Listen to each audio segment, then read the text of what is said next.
Hi folks, if you happen to be walking in the Leicestershire countryside, which is in the middle of England, then you might come across this item and wonder what this is doing in the middle of nowhere and thinking, well, it looks like an old shooting range. And you'd be absolutely right.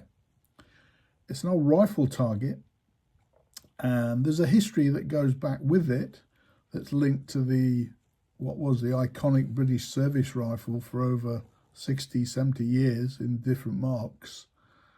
And this target goes back to the 1880s, and it's linked to Wistow Hall, which is nearby. And I'll be taking a walk to Wistow Hall, and on the way explain why this target is here. As we can see, it's pitted with bullet marks, which are rifle marks, and it goes back to the 1880s. Now, if we go back to the 1870s, the British Army was using the Martini Henry single shot rifle. If you've ever seen the film Zulu, that's featured in that film, although not all the rifles in the film were Martini Henrys, because the prop master probably didn't have enough of them. So in the 1880s, the European armies were looking to move towards a repeating rifle. The Germans had the Mauser, the French the Lebel, I think the Austrians the Mannlicher, and the British were wanting to develop a repeating rifle to replace the Martini Henry. And a lot of that work to carry out that function was carried out at Wistow Hall. Now, as I said, we're walking towards that. This is the Grand Union Canal, which were the superhighways of the day, built in the late 18th century and early 19th century and various times after that. I'm walking on the towpath, so called because that's where the horses used to tow the barges. And it might seem a slow progress today, a horse just plodding along, but of course it could tow a lot of weight, and it was still faster when these were built than the roads of the day. So this was built to take the industrial goods from the Midlands, like Birmingham, down to London and the ports to be shipped all over to the Empire and all over the world. All hand dug, built over many years in different locations. So I'm just walking along there on the way to Wistow Hall. So back to the rifle development. Wistow Hall dates back through the early 17th century, but in the late 19th century it was owned by a man called Sir Henry Halford, who was an expert shot together with his friend, represented Britain in I think various competitions, had connections with the military and the British Ministry of Defence, and started work on developing a repeating rifle. Set up a workshop there, I believe, and he worked with William Metford to develop the rifle and the rifling for the rifle, and this was the days of black powder.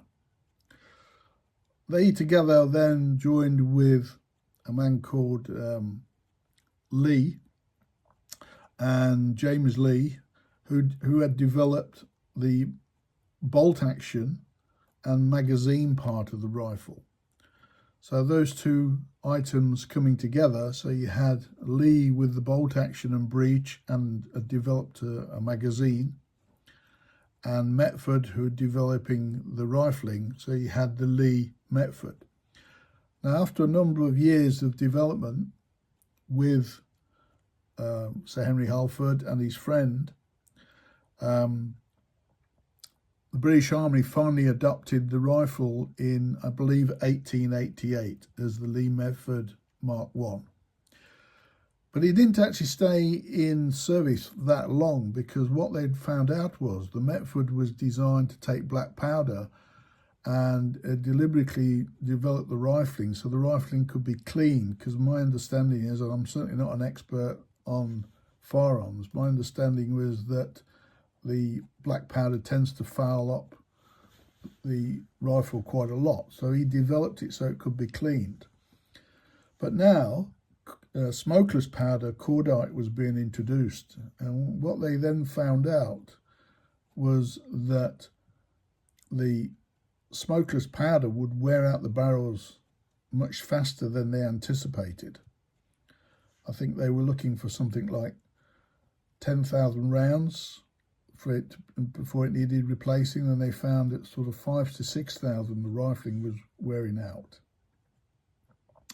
Okay, so what we're just coming up to here now is a lock, and obviously you have to accommodate different terrain to do that. These are all hand dug, remember, and therefore to accommodate different levels they built in these called locks, and you can put your barge in the lock, shut the gates, and then open the other gate.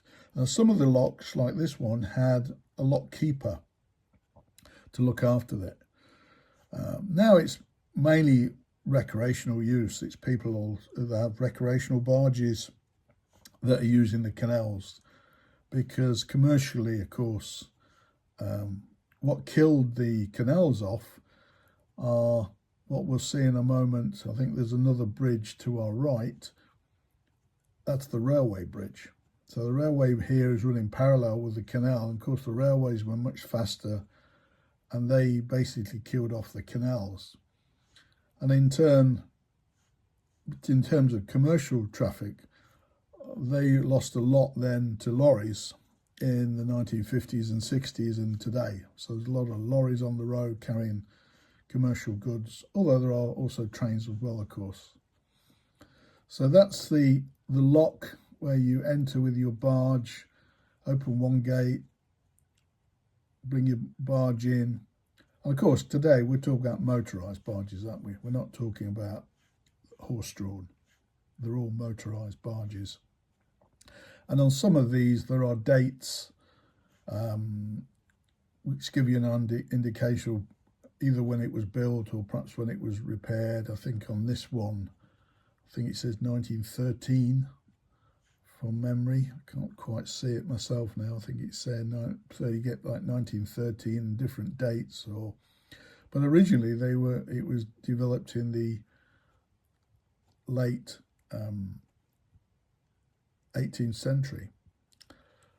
Okay, now we're starting to Wistow, and just briefly, in the UK, if you look outside the UK, we have the Ordnance Survey, and we have public footpaths where the public have a right to cross the land. It's a public right of way. Now in some areas there is no public footpath, but it's called a permissive path, and the landowners allow you to cross their land. And this area has permissive paths. Now at the moment, part of it has been closed, as this sign says, to just regenerate the land, but we're still allowed to walk across part of it. And also, as we walk across part of it, it's the site of an old lost village. Sorry, but back to the Lee Metford rifle and Sir Henry Halford and Wistow Hall. So they found that the rifling was wearing out far too quickly. So then at that time, the small arms company for the British government was at Enfield. So they developed a new barrel, and we ended up with the Lee Enfield rifle. And that became an iconic rifle used by the British forces. Just looking, that's the intercity train going to London one way, and to the north of England, Sheffield, and the other way. So the Lee Enfield rifle came into service, I think, in the sort of late 1890s, used during the Boer War, used during both the World Wars and other conflicts. And that was only then finally replaced, at different marks of that, but finally replaced in the mid to late 1950s, when the British adapted what became known as the SLR, self-loading rifle. That was a development by Fabrique Nationale of Belgium, who supplied many forces, and the British adopted that which in turn was replaced in the 1980s. So we're walking across Wistow. On the left was where there was a lost village. There's a small river here to the right, so that's probably why the village was there in the first place. And it's I don't know when it actually finished. I think it was something like the 1600s, so that's probably due to the plague or issues like that, maybe. So as we walk across here, we're going towards Wistow Church, named after St. Wistow. Now, St. Wistow was a saint, of course, and he was the Christian Prince of Mercia, which was a large part of the country of England.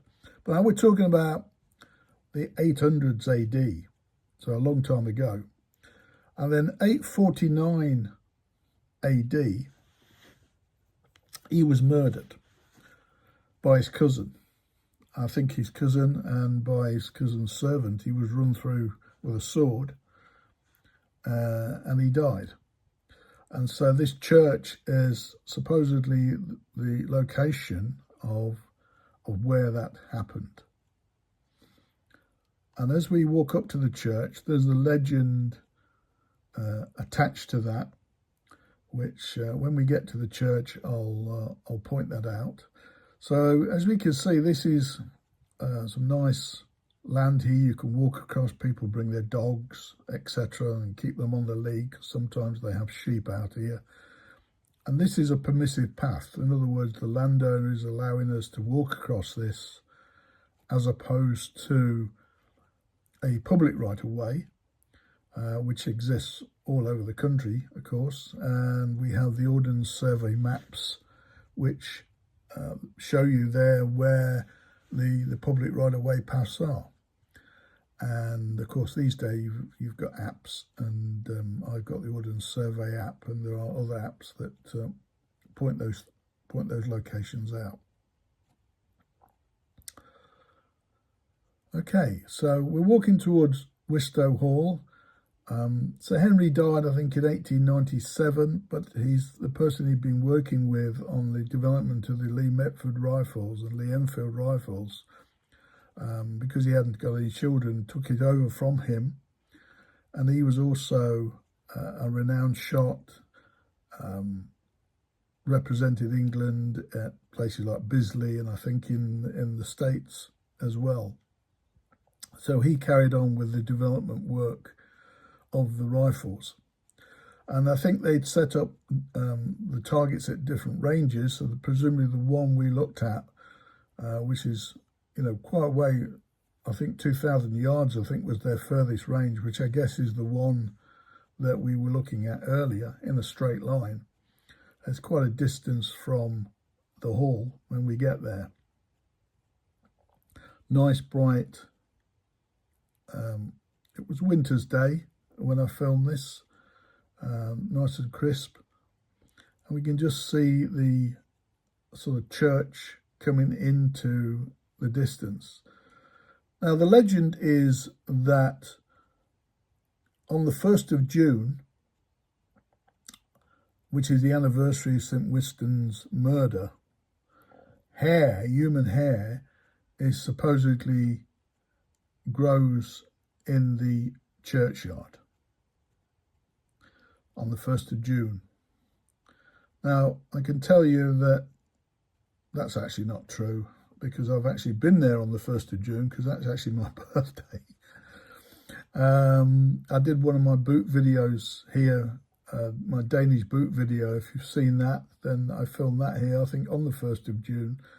And the hair does not grow amongst the gravestones. But we'll have a closer look of the church in a minute. This film was running a little bit too long. I think I should have probably edited it off a bit shorter. And here's the church. I think this dates from the 12th century, but it was then in the 13th and 14th century, worked on, and I think Sir Henry or his predecessors in the 18th century also updated the church. I think it's periodically used. I don't think it's open all the time. I think it's there for special services. Stone built, of course. Now, again, back to the Lee Metford, Lee Enfield rifles. They were developed in the smaller caliber than the old Martini Henry, which was a .450, and they went to the 303 cartridge. So again, quite an iconic rifle size bullet, .303, which lasted with the British forces right until the mid-1950s, when they went with the 7.62 bullet for the SLR rifles. Iceland countryside church with the gravestones in slate, very popular for gravestones, and also in the UK, and a lot of roofs were slate roofs. That tended to stop after the First World War because of the lack of manpower, and concrete roof tiles came in. So you can often date a house property by the sort of roof it's got, although people then replace the slate using concrete. Nice church. I think they had some robberies of the lead in the 1960s. So it had to be replaced. People nicking lead off the roof.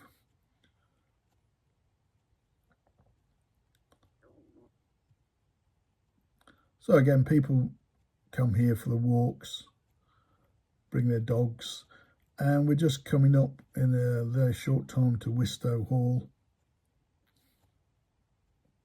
Apparently, King Charles I stayed at Wistow Hall before and after the Battle of Naseby, which he lost. And on his retreat from Naseby, he stayed at the hall and he left a saddle there, which is supposedly still there. So King Charles I from the English Civil War apparently left a saddle in the hall. And today it's a private residence, so you can't actually go in there. It's still a private residence. It's passed down through the years to various people. And so I can't actually film the hall that closely. I think we get some sort of long shots just of it. Various developments over the years. One of the earlier ancestors put in the duck pond. We see the swans enjoying the pond. So as always, when you're out walking, you can come across things and you wonder how that got there. And that's the story of that rifle target, all linked to Wistow Hall and the development of the British Army's repeating rifle dating back to the 1880s. And so there's always something interesting to find and then do a little bit of research on if you have the time when you're out walking. So enjoy your walks. Hopefully we'll get a close-up shot in a moment of the Wistow Hall. And as always, take care out there.